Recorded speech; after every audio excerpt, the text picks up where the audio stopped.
Boa tarde a todos. Então vamos dar sequência aí à nossa apresentação, agora com o nosso livro A Medicina Mediúnica do Futuro. Bem, aí está o título, né? Frederic, Frei Luiz Rocha Lima, presidente do Lattes Frei Luiz quando eu lá cheguei. Bem, se alguém me convidar para falar sobre filosofia, sobre religião, não dá. Vou falar sobre as bem-aventuranças do Evangelho. Não vou conseguir. Aí vou mandar para outros palestrantes. A minha área é a ciência. Então foi a ciência que me atraiu para essa história. Mas por que eu ingressei nessa história aí? Vocês estão olhando para um Tomé moderno. Vem cá, Tomé, bota a mão aqui nas perfurações dos cravos que me pregaram na cruz. Tomé, coloca aqui a tua mão na perfuração da lança de Longinos, que chegou até o meu coração. Tanto chegou que as revelações evangélicas falam que saiu água e saiu sangue. Os patologistas avaliaram bem a situação e chegaram à conclusão que ocorreu um derrame pericárdico em Jesus, ou seja, um acúmulo de sangue na membrana que envolve o coração, chamado pericárdio, daí o derrame pericárdio, e que na metade de baixo desse derrame se depositou os elementos figurados do sangue, as plaquetas, os glóbulos brancos e as hemácias. E na parte de cima, na metade de cima, plasma. Então, as revelações, as descrições evangélicas falam que saiu água e sangue. Lógico que se saísse plasma pela perfuração da lança 2000 anos atrás, todo mundo ia achar que o que aconteceu foi a água que saiu, né? Mas então ele acreditou. Então, se eu acredito, é porque eu vi, conversei, toquei. Então eu sou um mal-aventurado, né? Porque eu precisei ver para crer. Relembrando, o que seria então a materialização de um espírito? Fenômeno promovido por inteligências extrafísicas, espíritos, às custas do fluido ectoplasmático, dotado de altíssima energia e presente em todo ser vivo, e que culminam na corporificação de espíritos desencarnados, teletransportados para esse universo em que nós habitamos. Bom, como é que deve ser essa transposição? Até onde eu coloco como hipótese, vejam quantas coisas eu busco, pesquiso, investigo, seria uma transposição através dos chamados buracos negros pela ciência. Um buraco negro são comunicações entre dois universos. E os buracos negros menores, curiosamente, os nossos físicos chamam de buraco de minhoca. Por que eles chamam de buraco de minhoca ou de verme? Se você vir uma minhoca desaparecer em um buraco na Terra e reaparecer em outro, e você não conhecer o trajeto que ela fez, você pode imaginar que ela desapareceu num buraco e se rematerializou em outro.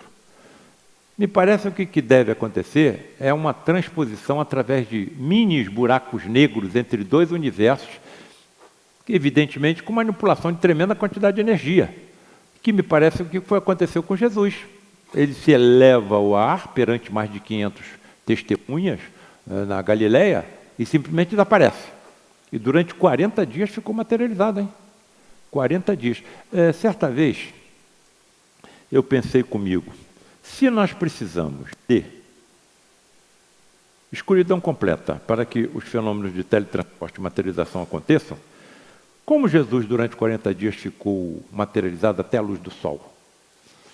Bom, devem haver e tem várias formas de ectoplasma.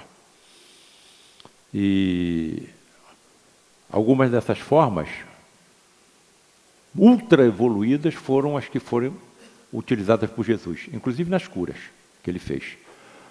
Isso me foi dito até presencialmente por Frederic materializado. Mais à frente eu explico para vocês. Embora a ciência ainda não aceite tal fenomenologia, ela acontece e se tornará cada vez mais comum nas experiências, por exemplo, com Cat King. Foi possível auscultar seu pulmão e medir a pulsação. William Crookes conseguiu palpar o pulso da entidade, auscultou seu coração E no dia que ele escutou a médium Cat King, a médium Florence Cook, ela estava resfriada. E ele percebeu que havia diferença nas duas. A estatura das duas era diferente. O peso das duas era diferente. Então, constatou-se cientificamente de que acontece o fenômeno. O que nós não sabemos ainda é como acontecem. Então, como é que nós vamos entender essa fenomenologia? Por enquanto, impossível. Nós podemos presenciar, podemos testemunhar. Agora, entender como acontece, repetir tal fenomenologia em ambiente laboratorial é impossível. Mas foi o que aconteceu com Charles Darwin. Como é que ele chegou à conclusão de que as espécies evoluem? Pela observação. Nem microscópio ele tinha. Como é que Mendel chegou à base da genética? Pela observação, observando ervilhas. Se eram lisas, se eram enrugadas, a coloração das suas flores. E chegou às conclusões da base da genética. Nem microscópio tinha. Então, eu acho que nós estamos no período do empirismo. Sabemos que acontece pela observação. Aliás, a sorte que o Mendel deu, vou te contar. Eu tinha um professor que disse que a sorte que Mendel deu, claro que ele não tem o conhecimento, as informações que nós temos, foi de alguém que tivesse acertado na loteria 7 vezes seguida. 7 vezes seguida. A ervilha tem milhares de genes, caracteres. Se ele tivesse estudado caracteres que estivessem no mesmo cromossoma, todo o trabalho dele teria ido por água abaixo. E as ervilhas têm 6 cromossomas. Vamos estudar o primeiro caractere, está no cromossomo 1. Vamos estudar o segundo caractere, entre milhares, ele escolhe um, que está no cromossomo 2. Vamos estudar outro caractere, entre milhares, ele escolhe o terceiro, que está no cromossomo 3. Vamos continuar estudando. O 4 está no cromossomo 4, o 5 está no cromossomo 5 e o 6 está no cromossomo 6. Pelo amor de Deus, entre milhares e milhares e milhares, por que ele não escolheu 2 que estavam no mesmo cromossoma? Bom, está pronto. Não, eu vou escolher mais um. 7. Olha, abre o olho, abre o olho. Só tem 6 cromossomas. Se tu escolheu 7, todo o teu trabalho vai por água abaixo. Mas eu vou escolher. Escolheu. E não foi. Por quê? Porque o 7º caractere que ele escolheu estava num dos 6 cromossomas, em que ele já tinha estudado um dos caracteres, porém em extremidades opostas. Então não houve interferência entre um com o outro. Isso não pode ser obra da casa. Ele estava sob uma orientação. Ele veio com aquela missão. Eu coloco isso num dos meus livros. Na Face Oculta da Medicina, coloco. Mas faço outras comparações quando eu escrevi alienígenas ou médiums, ponto de interrogação. Que muitas vezes os nossos estudiosos colocam que essas interferências viriam de extraterrestres. Eu não sou contra. Existe vida em todo o universo. E os nossos cientistas os classificam de acordo com a utilização inteligente de energia. Bem, mas, porém, todavia, contudo, o bóson de Higgs também foi previsto em 64 e só foi confirmado em 2012. As ondas gravitacionais previstas por Einstein foram previstas em 1916, confirmadas somente 100 anos depois. Estão entendendo o que eu estou querendo fazer? O que eu estou querendo informar? Vou colocando as informações em livros, em palestras, em artigos. Não sabemos ainda como, mas vamos chegar lá. Eles também viram, chegaram às suas conclusões que acontece. Mas só foi comprovado cientificamente, no caso do Einstein, 1 século depois. O átomo foi previsto em 400 anos antes de Cristo e só foi confirmado em 1803. Acredito que é o que esteja acontecendo conosco. Como é que tal fenomenologia extremamente complexa vai ser comprovada cientificamente? Vai ser, não sei quando, mas vai ser. Não tem nenhuma dúvida disso. Bem, aí estão os 3 estágios da medicina que já nós tocamos hoje, pela manhã. Só que agora nós temos um 4º, a medicina mediúnica, que ainda vai ser do futuro. Então nós temos os 3 estágios, que nós já complementamos, não é isso? Aí está o estágio 1, em que as ervas é que eram utilizadas. Aí estágio 2, olha aí. Descoberta dos antibióticos, das vacinas, aprofundamento dos procedimentos anestésicos, facilitando, então, o aprofundamento também dos procedimentos cirúrgicos. Então, esse é o segundo estágio. E nós estamos agora no terceiro, o da biologia molecular e da tecnologia médica. Cara, no hospital que eu trabalho, o Hospital Universitário Pedro Ernesto, é um oásis da medicina pública no Rio de Janeiro, até cirurgia robótica nós estamos fazendo. Nós estamos fazendo 3, 4, 5, 6, 7 cirurgias bariátricas por semana. Os residentes já estão sendo treinados em videolaparoscopia para a realização dos procedimentos cirúrgicos. O que está acontecendo com a cirurgia robótica é que nós vamos poder operar um paciente no Japão controlando o robô daqui. Então, essa tecnologia está num avanço extraordinário. Então, daqui a pouco nós vamos compreender tudo isso. Não existe mistério, não existe sobrenatural, não existe oculto, existe o que ainda não é comum. Mas isso tudo vai ser explicado. É só questão de tempo, não tenho mais preocupação com isso. Mas tem o estágio 4. O da medicina mediúnica, e que todos nós vamos ver isso acontecer. Certo? Mas o que é um médium?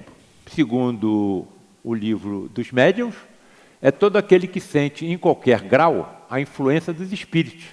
Então, ele pode ser realmente considerado, até cientificamente, como um médium. Alguém que está num plano intermediário entre dois planos de existência, o material e o espiritual. Essa faculdade é inerente ao homem, não constitui, portanto, um privilégio exclusivo. Bem, eu acho que para que eu seja médium, eu tenho que ter alguma conformação diferente genética da que eu tenho hoje.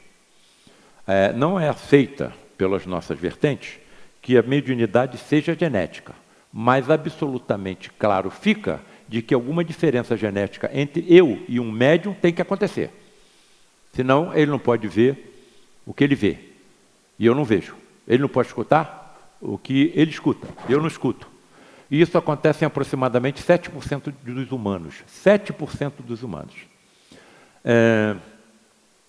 Bem, se nós estamos em evolução, por exemplo, uma mensagem captada por Divaldo Pereira Franco, ele está nos informando que estão 4 vertentes de espíritos altamente evoluídos se aproximando de nós para a reencarnação.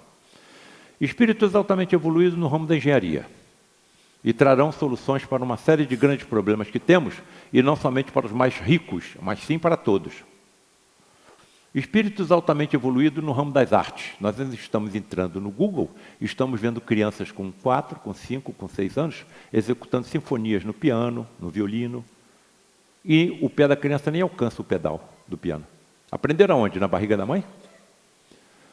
Outra vertente muito importante, altamente evoluído no ramo da justiça. Como nós estamos precisando disso. Espíritos altamente evoluídos no ramo da justiça. Como nós estamos precisando disso. E uma quarta vertente que eu considero a mais importante de todas. Espíritos altamente evoluídos no ramo da mediunidade. Hoje somos 7% de médiuns.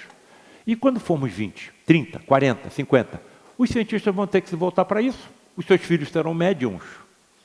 Então, é só questão de tempo. Estamos nesse planejamento cada vez mais acelerado. Bem, qual a diferença estrutural, então, em alguém com esses sentidos? Aí está, 7% dos humanos, referência bibliográfica, experiências psíquicas atrás da cortina de ferro, experiências psíquicas atrás da cortina de ferro, ou seja, países que eram absolutamente ignósticos, ou agnósticos, certo? De outra pessoa que não as possua, a glândula pineal, o órgão da mediunidade. Bem,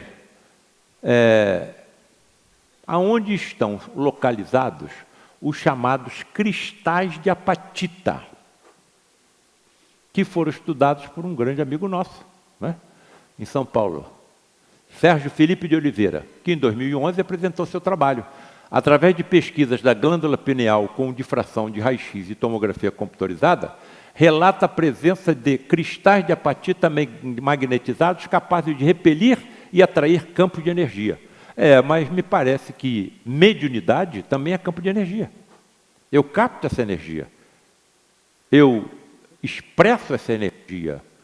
Eu exteriorizo essa energia. Bem, Quanto maior o número de cristais, maior a capacidade de uma pessoa captar energia. Mas o que estaria determinando o número de cristais de apatita nas nossas glândulas pineal? Até onde eu entendo, a conformação genética de cada um de nós. Será que isso pode ser acelerado pela genética artificial? Acredito que sim. Pela inteligência artificial, que cada vez está se expandindo mais? Acredito que sim, desde que sejam colocadas bases morais. Certo? Então, isso também tem que ser levado em conta. Bem, então, um médium com um número considerável de cristais de apatita em sua glândula pineal poderá captar e utilizar de forma inteligente suas energias físicas e extrafísicas. Eu já falei aqui física, uma bomba de hidrogênio de 1000 megatons, e as energias extrafísicas? Aonde vai parar? Todos vós sois deuses.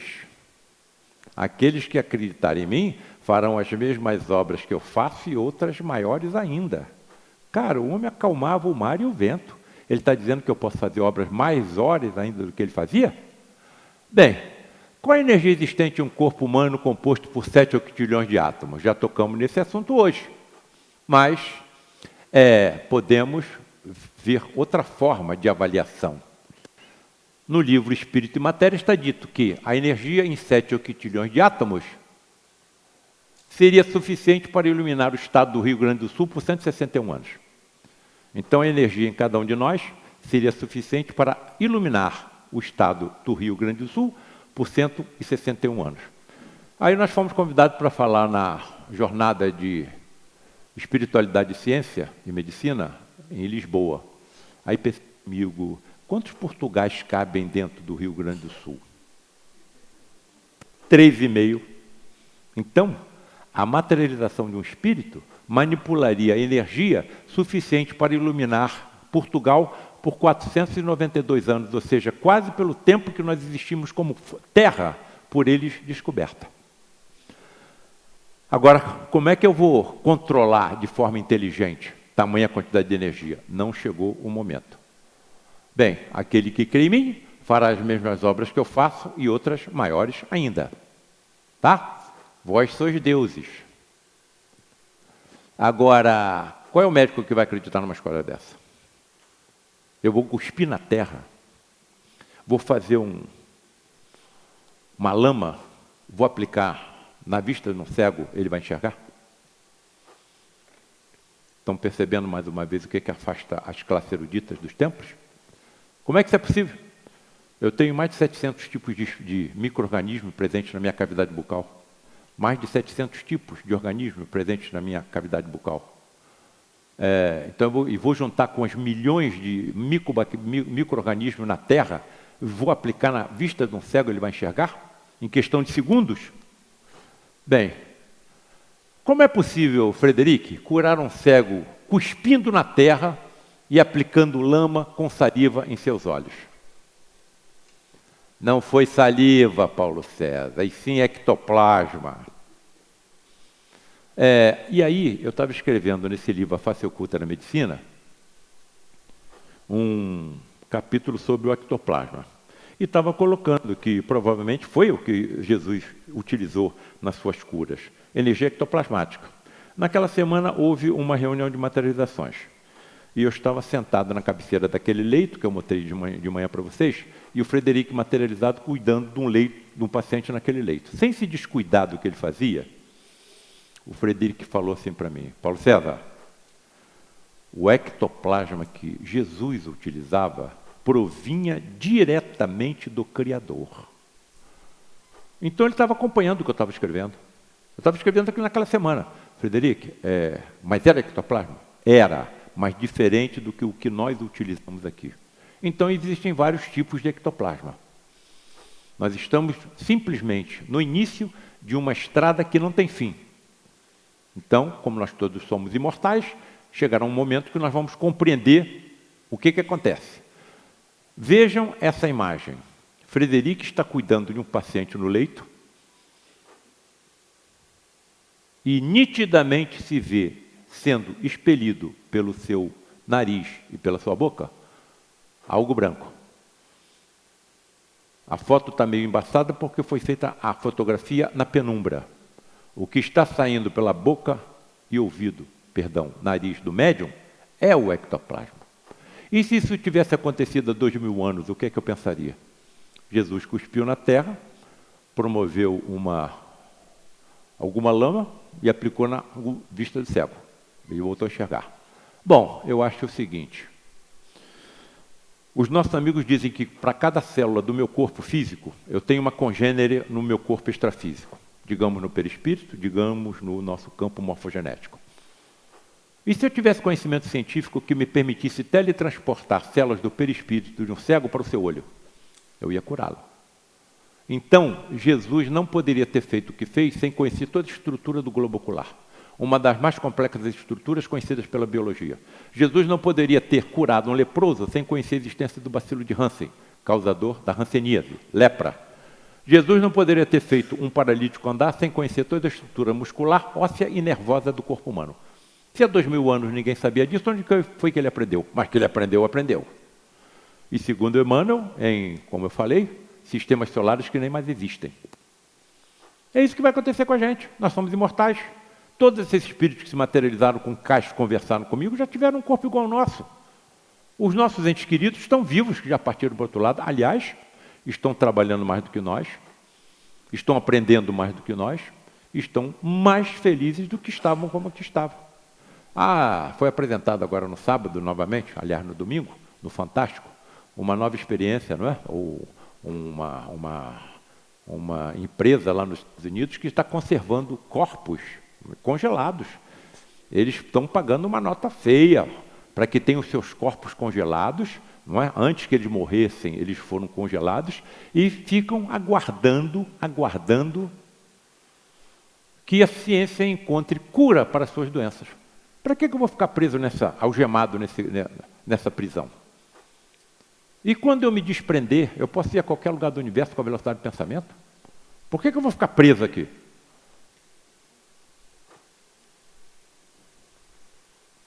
Bem, então, existe uma formatação orgânica no nosso corpo. Não existe forma sem forma. E aí está a forma.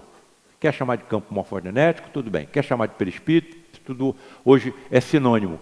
E é isso que leva à formação dos nossos corpos. Aqui está uma célula-tronco. Então, o espermatozoide do meu pai se uniu com o óvulo da minha mãe. Formou uma célula-tronco, um ovo. Não é? Esse ovo se divide em 2, em 4, em 8, 16, 32, 64. Células absolutamente iguais em tudo. De repente, uma dessas células se transforma num hepatócito, outra num osteoblasto, outra numa célula da pele, outra na célula do estômago, outra na célula... Cara, se são células absolutamente iguais em tudo, o que é que está comandando essa diferenciação? Uma forma extrafísica que a nossa ciência ainda não aceita, mas que existe, existe. E nós sabemos que existe, por isso que nós estamos aqui no sábado. Bem, e aí chega a isso que aí está. Peraí, doutor Paulo César, vem cá. Outra coisa que o senhor está falando é que geneticistas, quando o óvulo se encontra com o espermatozoide, eles já entram e começam a programar todo o corpo físico. É isso que está sendo dito. Quer dizer, então, quando meu pai e minha mãe estavam tendo relações sexuais, o quarto estava cheio de espírito, é? Calma. A partir do momento da ejaculação, até o óvulo ser alcançado por alguns espermatozoides, em que são lançados na ejaculação 300 milhões de espermatozoides, pode se demorar horas ou dias. Aquele é um momento sagrado. Inclusive o local está isolado. No momento que o espermatozoide, horas ou dias depois da relação, alcança, os geneticistas se aproximam. Tá? Então que fique bem claro isso aqui também. Frederic, poderei no futuro, como médico, médium, realizar cirurgias hiperfísicas? Sim, Paulo César, você vai poder. Caramba! Assim? Se coloca na minha situação, vendo isso acontecer durante 40 anos. Em questão de segundos, de minutos, Paulo César, está vendo isso que você está vendo? Puxa, eu extraía. Se coloca na minha situação. Paulo César, um dia você pergunta bem, quantos médicos existem na Terra? Milhares, milhões. Quantos médicos passaram pela Terra? Milhões. Quantos médicos viram o que você viu? Alguns. Então eu vou guardar isso comigo? Ou tenho que botar para fora? Sou mal interpretado até por algumas correntes espiritualistas? Sou, mas eu não tenho saída. Não tem como voltar. Fui esmagado pelas comprovações. Esmagado pelas comprovações. Não leiam os livros do Dr. Paulo César, porque vocês vão ficar com medo. Pô, que medo! Não tem saída. Mas por que não ocorrem as infecções em cirurgias hiperfísicas? Você está abrindo os corpos, está sangrando. Não tem infecção por quê? Olha, além das radiações ultravioletas, são aqueles clarões que aparecem na cabine quando a reunião começa, os nossos técnicos sabem como manipular o oxigênio da atmosfera do santuário, transformando-o em ozônio. O oxigênio que nós estamos respirando agora tem 2 átomos, o ozônio tem 3. A ciência está me dizendo que 98% dos micro-organismos conhecidos são sensíveis ao ozônio. Então está tudo programado. São inteligências ultra evoluídas em relação às nossas. Por que os médicos hoje não conseguem realizar as curas mediúnicas, hein?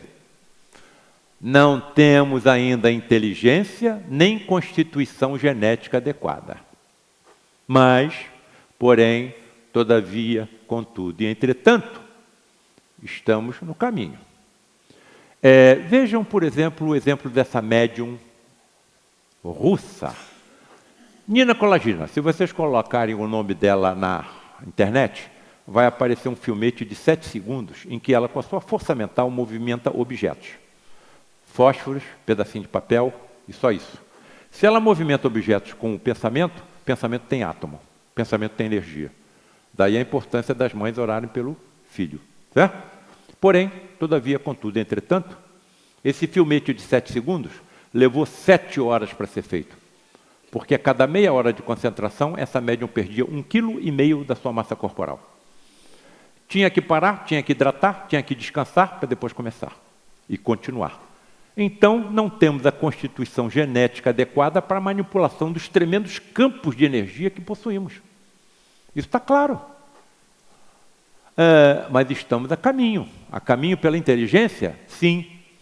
Vejam o trabalho dessa pesquisadora, Anne d'Ambricourt Malassez, paleontóloga. Foi diretora do Museu de História Natural de Paris. Ela decidiu, no seu trabalho, estudar a evolução do osso da mandíbula, o único que se movimenta em todo o nosso crânio. Para que ela estudasse a evolução da mandíbula, maxilar inferior, ela tinha que virar o crânio dos fósseis de cabeça para baixo. Quando ela fez esse movimento, percebeu uma outra alteração que ela não estava pensando em pesquisar. No osso esfenoide, o mais complexo osso do nosso corpo, o primeiro a se formar na vida embrionária, e sobre quem se acopla, se apoia o nosso cérebro. O que ela percebeu? Que à medida da evolução da nossa espécie, o esfenoide se inclinava. E quando o inclinoide se inclinava, a nossa massa encefálica crescia, a nossa massa craniana, a nossa calota craniana crescia, e a nossa massa encefálica também, e nós nos tornávamos mais inteligentes. Com isso coincidia também a elevação dos nossos corpos até que andássemos sobre 2 pernas. A paleontologia estava dizendo que nós nos erguemos em 2 células, em 2 pernas, para que olhássemos os predadores que vinham nas nossas direções acima da relva, não é? E também para encontrar as nossas presas que utilizávamos para a nossa alimentação. Isso caiu por terra. Isso caiu por terra. Bem, há 60 milhões de anos, o esfenoide era horizontal, como os lêmures da ilha de Madagascar. Há 40 milhões de anos, da primeira inclinação, surgiram os símios. Há 20 milhões de anos, da segunda inclinação, surgiram os grandes macacos. Há 6 milhões de anos, da terceira inclinação, surgiu o gênero Australopiteco, que deu origem ao gênero Homo.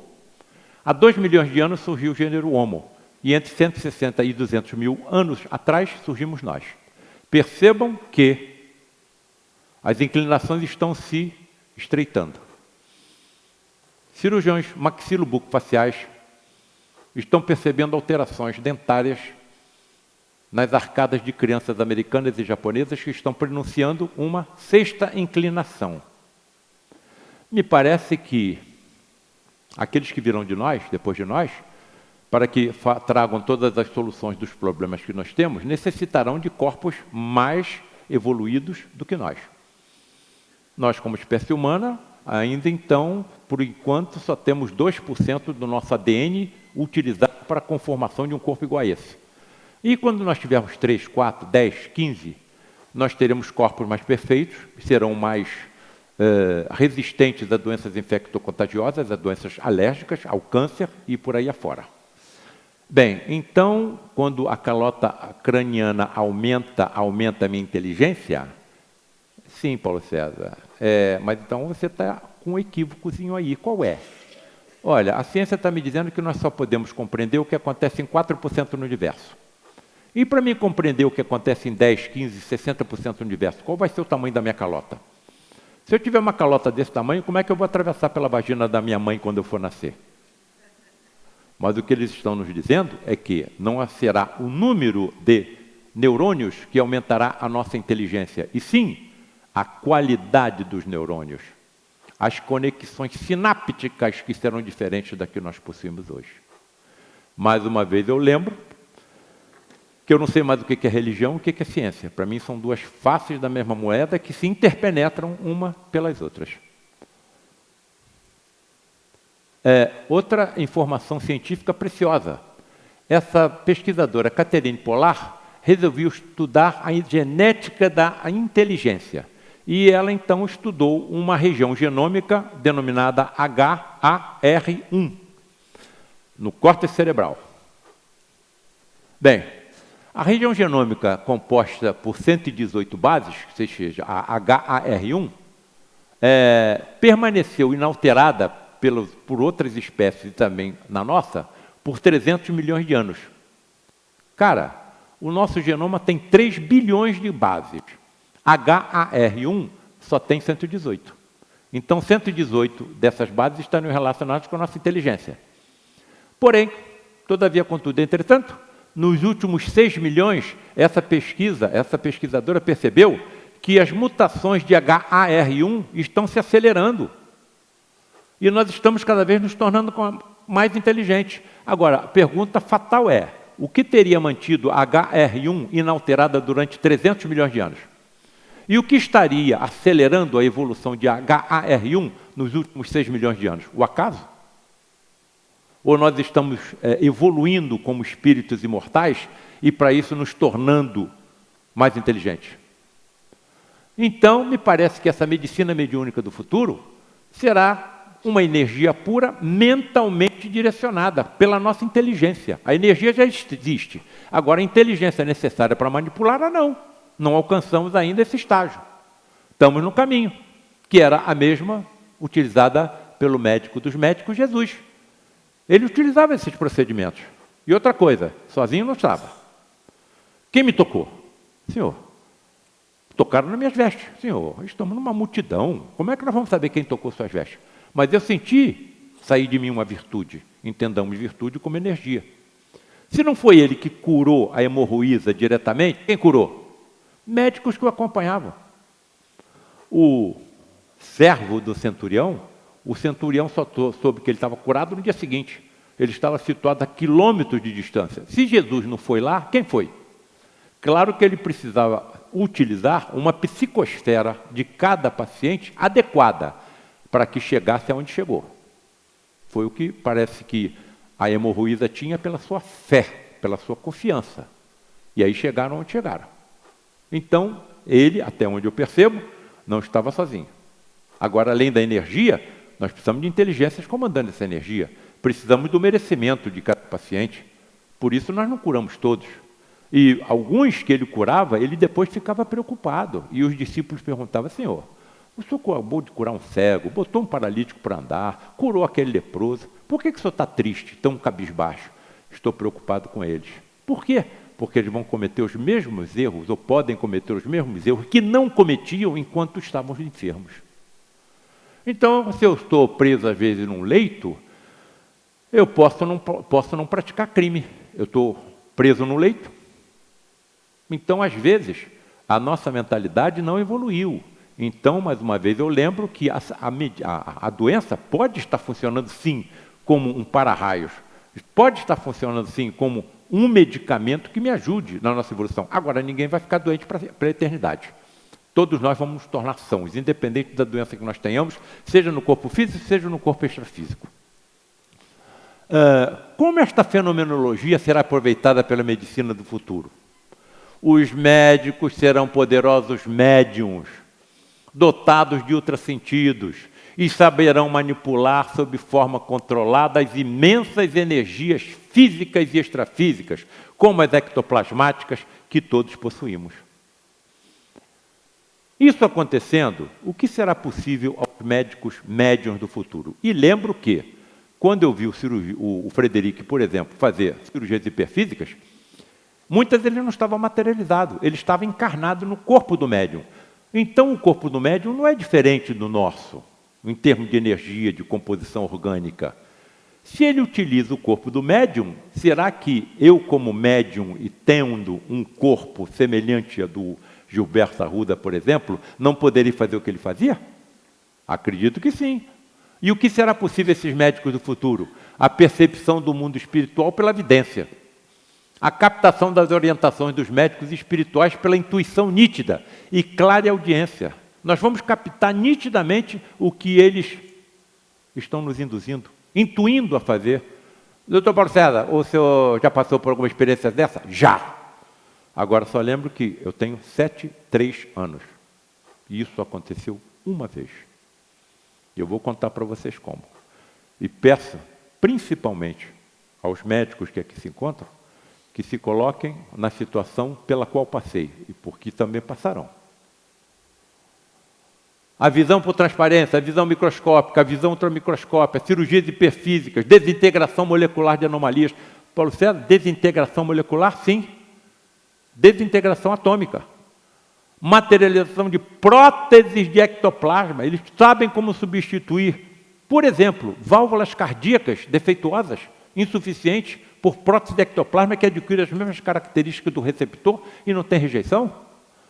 A percepção das causas kármicas das doenças, incursões intracorpóreas, incursões intracorpóreas. Esse médico não está regulando bem.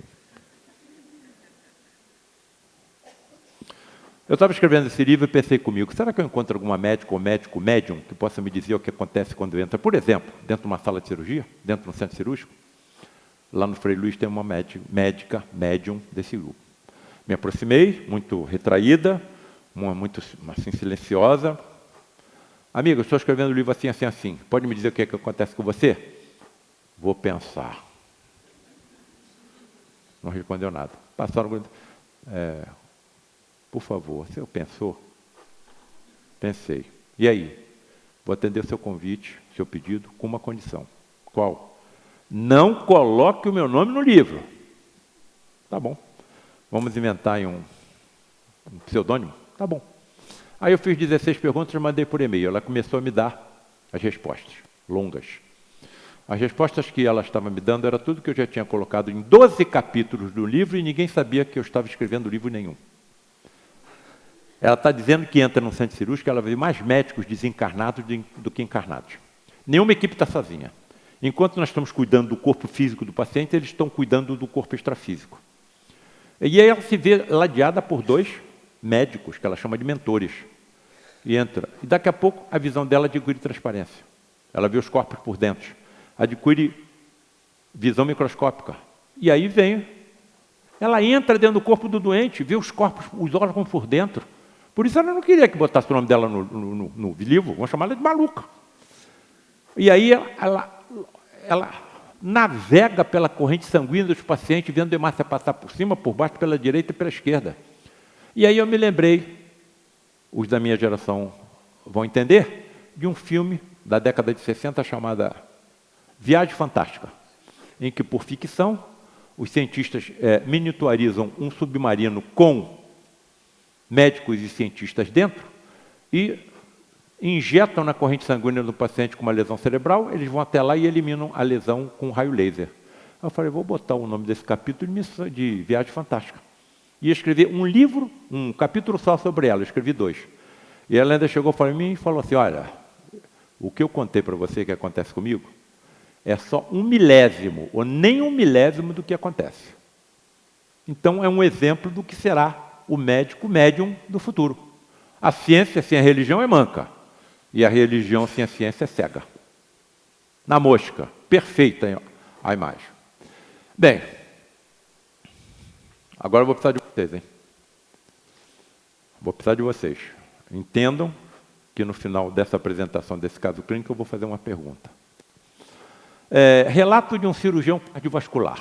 Prezado Dr. Paulo César, meu nome é CV.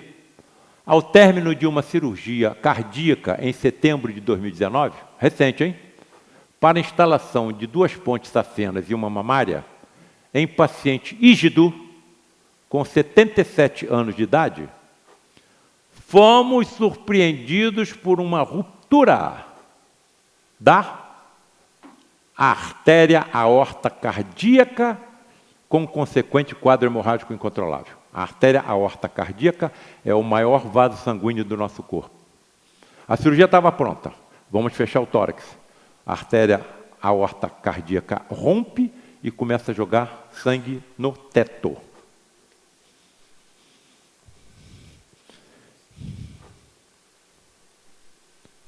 Esta era a situação. Uma inundação de sangue decorrente da ruptura da aorta.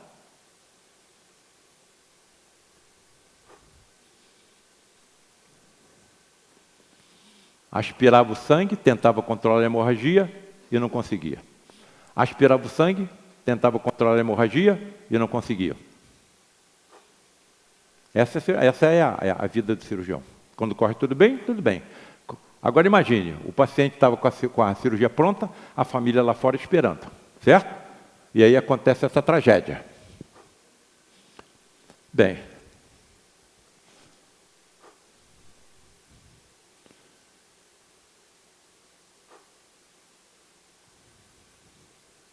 que fique bem claro o que aconteceu, hein? Tenta suturar, passa o fio, não adianta. A artéria rompe e até aumenta a hemorragia.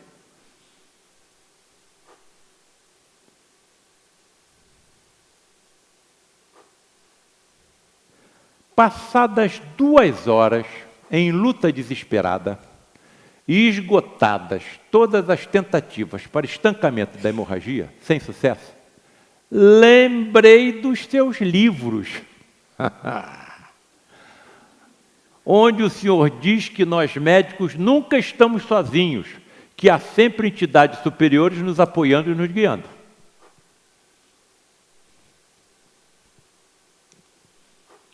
Pedi então em pensamento que, se existisse alguém ali me apoiando, que me fosse mostrada alguma solução para aquele caso aparentemente insolúvel. Imediatamente uma ideia surgiu em minha mente e foi adotada. Não foi adotada inicialmente porque ele não era o cirurgião, ele era auxiliar. Quem estava operando era o professor dele. E o professor já tinha desistido. Olha, esse caso está perdido. Estão há 2 horas tentando, não para, esse paciente vai morrer, não tem saída. Mas, devido à insistência do seu assistente, ele resolveu aceitar a sugestão. E, para a surpresa de todos, em menos de 2 minutos, depois de 2 horas de tentativa, o sangramento foi sendo contido e o paciente salvo sem qualquer sequela. Amigos queridos, imortais, meus entes queridos, amados, adoro vocês. Se eu não tivesse escrito nada, será que esse paciente tinha sido salvo? E qual é a pergunta que eu faço para vocês?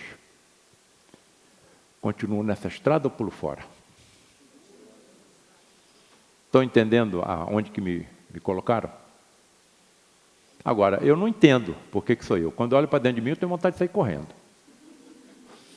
Então eu vejo colegas muito mais preparados que eu, que provavelmente teriam ido muito mais longe do que eu fui.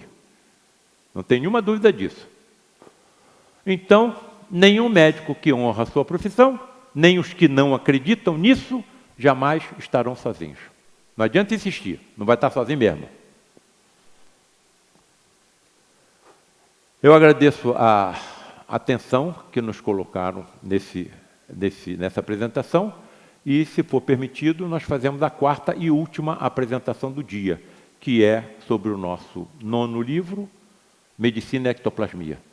Vamos em frente?